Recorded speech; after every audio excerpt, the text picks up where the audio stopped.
Lumunta ko sa inyo, lumunta ko. Hindi kailangan ko kasi ako. Tuloy nyo lang, Ardi.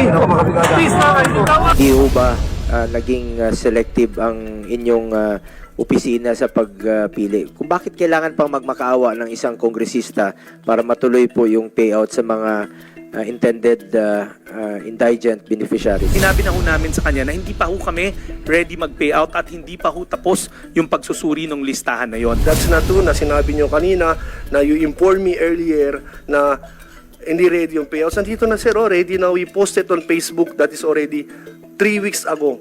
We posted it, ready na.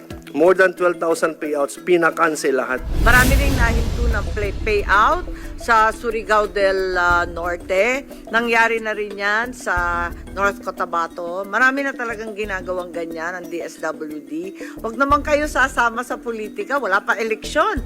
Mas Sir, no. politiko pa kayo kesa sa amin. Ang sinabi namin, wala naman hong nakaschedule na payout that day. Ma'am, that is negative, ma'am. Hindi po totoo. We were already scheduled, ma'am. Yung payout namin scheduled on the 12th, on the 11th. I received a call from DSWD telling me na hindi na matutuloy yung payout. Sabi ko, bakit? Ano nangyari? Sir, pinahinto sa taas. Sabi ko, bakit? Hindi pwede Madalas kasi... naman nangyayari yan sa amin lahat eh. Give me the list, I'll talk to the regional director, then if he says that the list is clean and it's ready for to be paid out kasi talagang kailangan, then we'll pay it out. Bakit po? Secretary, ang problema dyan, yan din ang sabi ninyo last year. Kaya si Senator Bongo nagdududa na rin. Mr. Secretary, kung gustuin mo talaga, kaya nyo nga magtipon-tipon ng mga pagpupulong dyan, namimigay kayo ng ayuda, billion-billion in 1 week. Kaya nyo, sigurado ba kayong mga mahirap to mga to na tinatawag ninyo, billion-billion sa isang lugar?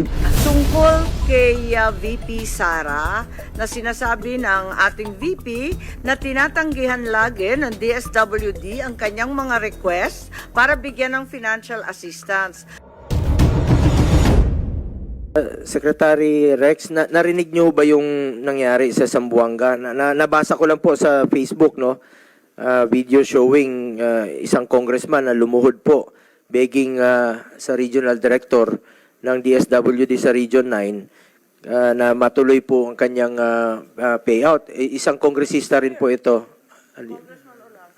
Nandito yata siya. Nandito ba siya? Ayun, sabi niya, ipaparating raw niya sa komite ang kanyang reklamo, no? So gusto lang nating malaman kung anong totoong nangyari dito, kung hindi mo ba naging selective ang pagpili ng mga beneficiaries. O kailangan pa bang magmakaawa si Congressman Olaso para mabayaran po ang payout, scheduled payout. Nagwawala na po, nagrarally na yung mga tao doon, nagmamakaawa para matuloy po yung payout. Kung qualified naman po sana, ang pakiusap ko naman sana, Secretary Rex, ay maging fair lang po tayo. Sinabi niyo na po na hindi po kayo magiging selective dito sa mag-identify ng beneficiaries. Bakit po na hindi natuloy po ito at na-hold nga, ika nga. I am sure hindi lang po ito nangyayari sa Zamboanga. Mas marami pa pong lugar na nangyayari rin po ito na hindi natutuloy yung payout. Ano ho ba ang totoong rason dito kung hindi ho ba naging selective ang inyong opisina sa pagpili? Kung bakit kailangan pang magmakaawa ng isang kongresista para matuloy po yung payout sa mga intended indigent beneficiaries? Madam Chair, una po sa lahat, hindi ho naging selective ang departamento natin.